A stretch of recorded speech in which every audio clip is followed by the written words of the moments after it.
Dan langsung saja pemirsa, kita akan membahas lebih dalam lagi terkait dengan polemik ini bersama dengan sejumlah narasumber yang telah terhubung melalui sambungan virtual. Di antaranya ada pengamat kebijakan publik Trisakti, Profesor Trubus Rahadiansyah, dan anggota Komisi 6 DPR RI Fernando Ganinduto. Halo, selamat malam Bapak-Bapak. Selamat malam. Ya, selamat malam. Selamat malam, Pak. Malam, Pak Fernando. Malam, Prof. Trubus, apa kabar? Ya.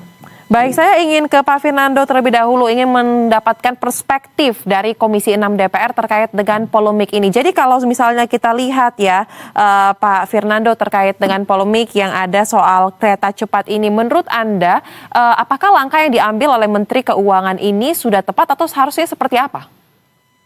Baik, keputusan dari Kementerian Keuangan itu, Pak Menteri Keuangan itu menurut saya sudah tepat, karena proyek ini kan proyek B2B, business to business gitu. Jadi ini tidak ada kaitannya dengan APBN.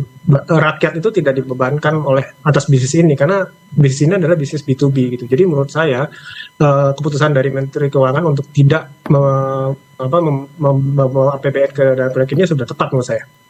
Baik, keputusan sudah tepat karena ini merupakan proyek business to business. Nah, kalau dari sisi pengamat kebijakan publik, ini Pak Trubus, apakah Anda melihat bahwa memang secara prinsip ya, kalau kita melihat dari teori dan juga bagaimana praktik implementasinya, terkait dengan tata kelola keuangan publik dan akuntabilitas fiskal negara, apakah ini memang sudah tepat juga apa yang diputuskan oleh Pak Purbaya?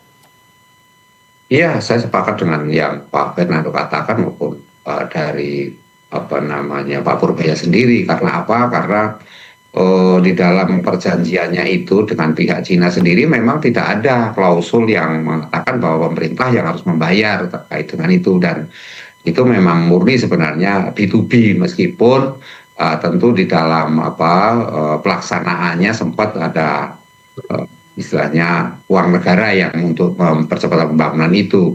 Akan tetapi yang jelas bahwa persoalan utang piutang itu memang tidak ada kewajiban dari negara untuk membayar gitu loh, untuk membayar, karena memang di dalam perjanjiannya juga nggak ada itu menurut informasi yang saya ketahui. Yang kedua, bahwa sesungguhnya ini mengindikasikan bahwa pemerintah ingin pembangunan yang sifatnya besar itu tetap dalam konteks keberlanjutan, sehingga kereta cepat ini memang solusinya juga memang harus diperpanjang, misalnya sampai ke Surabaya kan, seperti itu. Itu bagian dari solusi terkait dengan utang ini.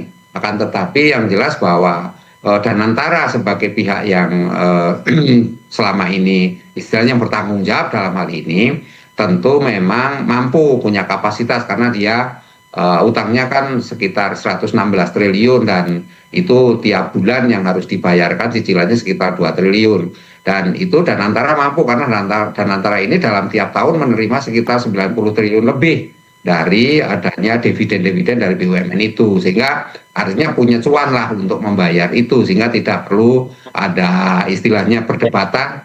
Dan yang ketiga, menurut saya memang selama ini pro kontra di publik yang paling ramai adalah karena adanya dugaan-dugaan bahwa ini ada penuh dengan rekayasa, dan ada juga markup juga yang berkembang sehingga ramai juga di publik.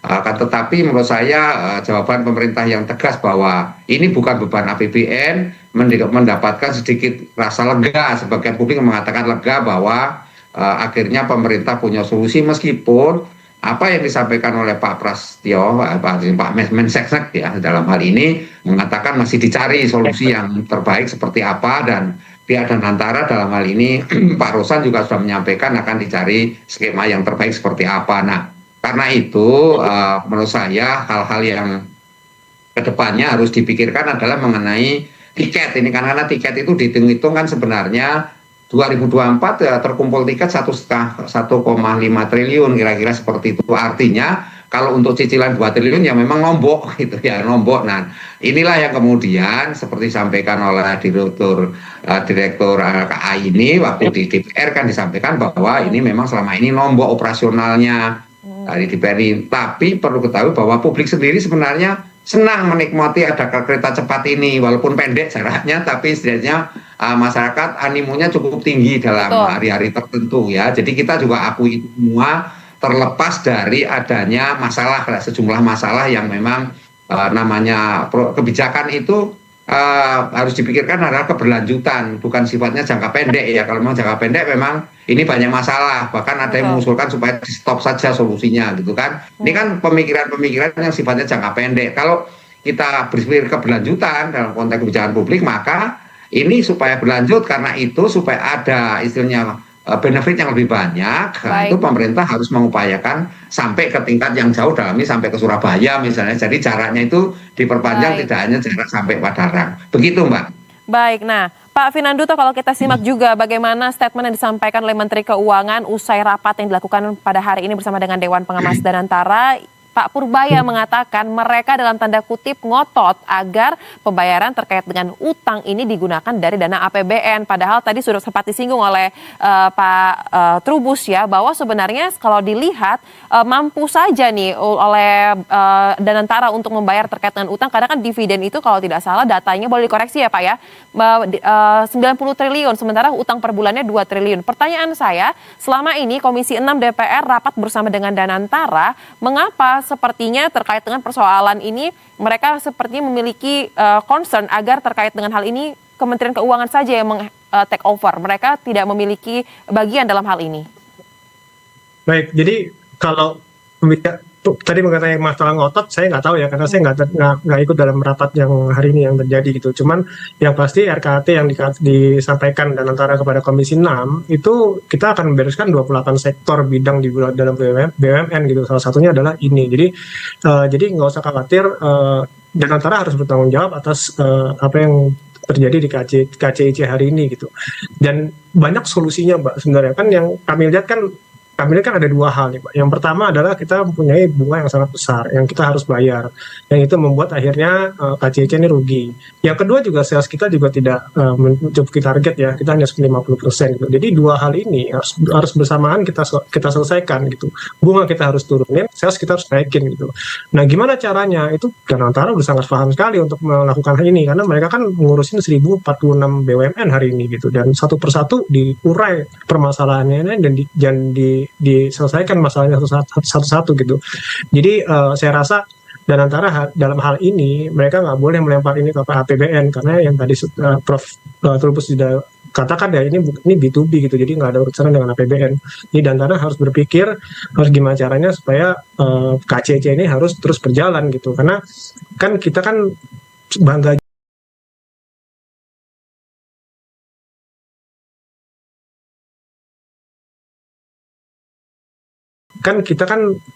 bangga juga ya Mbak ya, kita punya kereta cepat seperti ini gitu, bahkan kualitasnya yang luar biasa, yang bisa bersaing dengan negara-negara tetangga kita, bahkan saya berpendapat lebih baik dibanding kereta cepat di negara-negara lain gitu. Jadi kita harus selesaikan ini, dan bahkan kita harus perpanjang jalurnya ini sampai ke Surabaya, bahkan ke luar Jawa juga ke depan nanti akan seperti itu gitu, karena ini suatu kebanggaan bagi kita, dan rakyat Indonesia itu sangat senang sekali dengan WUS ini. Jadi kita harus terus selesaikan masalah ini Mbak gitu. Baik, nah kemudian Pak Vinanduto, apakah selama ini rapat bersama dengan Danantara mereka pernah menyampaikan tentang keputusan untuk meletakkan seluruh dividen BUMN yang mereka terima sebesar 90 triliun tersebut untuk diprioritaskan membeli bonds atau surat utang negara tersebut, dan nantinya akan digunakan untuk pembiayaan proyek-proyek yang akan datang ke depannya. Sementara ada KCIC atau WUSH ini yang sepertinya memang penting sekali untuk diselesaikan dalam jangka waktu pendek, dan juga melihat tadi animo masyarakat sangat happy nih dengan keberadaan WUSH ini. Belum. Jadi keputusan caranya menyelesaikan KCC ini. Kan opsi-opsi itu sebenarnya banyak yang mereka punya dan mereka pahami betul penyelesaian ini. Tinggal gimana caranya opsi itu dipilih supaya mana yang lebih banyak untungnya, mana lebih banyak ruginya gitu. Jadi mereka tinggal menentukan aja opsi-opsi yang mana akan dipakai gitu. Berarti sangat menarik sekali ya untuk kita nantikan bagaimana pembicaraan yang akan dilangsungkan Komisi 6 bersama dengan Danantara mengenai opsi-opsi yang bisa dilakukan, direalisasikan terkait dengan persoalan KCIC ini. Nah, kemudian saya ingin ke Prof. Trubus. Prof, jadi berarti kalau kita lihat polemik terkait dengan KCIC ini sampai dengan di detik ini, apakah Anda mensinyalir atau menganalisa ada satu tahapan yang mungkin salah ketika dalam proses awal untuk merencanakannya, atau ada prediksi yang mungkin terlewat dalam persoalan KCIC ini sehingga per hari ini setelah berjalan, setelah animo masyarakat terlanjur tinggi dan happy dengan keberadaan WUSH, tapi persoalannya ini sekarang tiba-tiba muncul dan saling lempar bola nih, siapa yang akan bertanggung jawabnya?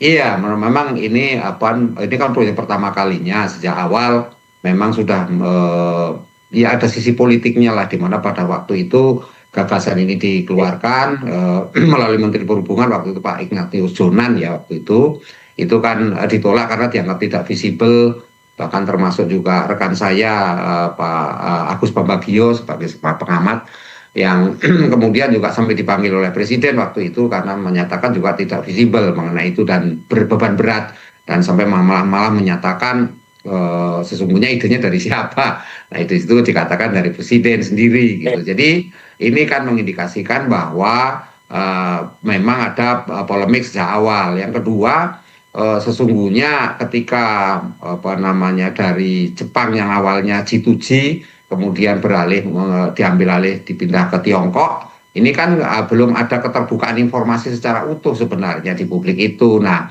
padahal di dalam perjanjiannya itu jelas dinyatakan bahwa tidak ada kewajiban pemerintah untuk membayar karena itu sifatnya memang bisnis to bisnis. Nah, ini yang memang belum tahapan yang menurut saya perlu ada sosialisasi, perlu ada informasi yang utuh, Mbak. Karena memang kebijakan publik itu harus melihat bagaimana sesungguhnya antara formulasi dengan implementasi itu harus related gitu loh Mbak. Karena kalau tidak memang seringkali muncul persepsi publik karena kebijakan publik itu tak jauh juga soal politik. Nah ini politiknya memang rame karena apa? Karena ada pihak-pihak yang dalam tanda menuduh kan ada pernyataan-pernyataan dari Pak Mahfud dan sebagainya yang kemudian juga menyatakan ada penuh dengan markup itu juga. Nah ini kan juga di publik itu akhirnya berbagi informasi yang menurut saya juga ada yang liar gitu ya, pada tafsiran-tafsiran yang dalam hal ini dari sisi kebijakan publik sebenarnya tinggal bagaimana pemerintah menjelaskan. Kalau memang Danantara sebagai penanggung jawab ya Danantara harus menjelaskan clear bagaimana strateginya, bagaimana cara bayarannya. Tapi kalau misalnya dikembalikan kepada lempar lagi ke pemerintah, dalam ini pemerintah memang ambil APBN sebagaimana pernyataan Menteri Keuangan nggak mau, memang itu tidak bukan tanggung jawabnya ya. Harusnya memang harus ada clear juga, artinya publik diberikan informasi yang utuh sehingga ini yang menjadi kebanggaan masyarakat tadi kita animonya yang begitu senang punya kereta bus itu menjadi paham. Dan tiket ini kalau bisa juga ini mengenai masyarakat penumpang itu kalau bisa ditingkatkan lagi dengan cara apa pihak KCIC itu secara proaktif ya melakukan komunikasi publik baik melalui tingkat-tingkat pemerintah daerah ya. Jadi juga harus peran yang aktif sehingga masyarakat menggunakan kereta bus ini sehingga tiket ini bisa naik gitu loh Mbak. Jadi ini hal-hal yang perlu dilakukan oleh pemerintah. Baik, membuat terang benderang terlebih dahulu agar benang kusutnya bisa diurai ya Prof. Tubusiana. Terakhir mungkin Pak Firnanduto, kalau begitu dengan adanya kondisi per hari ini mengenai KCIC WUSH, kapan nih jadwal terdekat dari Komisi 6 akan melakukan pertemuan bersama dengan Danantara atau rapat dengan pendapat atau mungkin rapat kerja mungkin untuk dapat membahas terkait dengan persoalan ini? Ya, kami sekarang lagi dalam proses ya, Mbak ya. Jadi nanti pada saat sidang masuk, kita kan ada rapat internal yang akan kita lakukan. Nah, pasti saya secara pribadi dan teman-teman Komisi 6 juga kemarin saya udah banyak komunikasi juga sama teman-teman Komisi 6. Ya, kita akan mencoba untuk memanggil Danantara dan KCIC. Jadi kita mencoba untuk mengurai permasalahan ini dan kita pastikan Komisi 6 akan mengawasi pekerjaan Danantara supaya gimana caranya masyarakat tidak dirugikan dalam hal ini dan bisa menikmati WUSH kembali bahkan sampai ke Surabaya gitu. Jadi kita tunggu aja sampai reses ini selesai di awal November, nanti kita akan masuk permasalahan ini juga akan kita awasi gitu. Baik, kami akan nantikan bagaimana nantinya rapat yang akan dilakukan untuk membuat terang benderang terkait dengan persoalan ini. Terima kasih untuk analisa dan juga pandangan yang dibagikan bersama dengan Berita Satu Utama untuk Prof. Tubus dan juga Bapak Firnando Ganinduto telah bergabung bersama kami di Berita Satu Utama. Salam sehat, selamat kembali beraktivitas.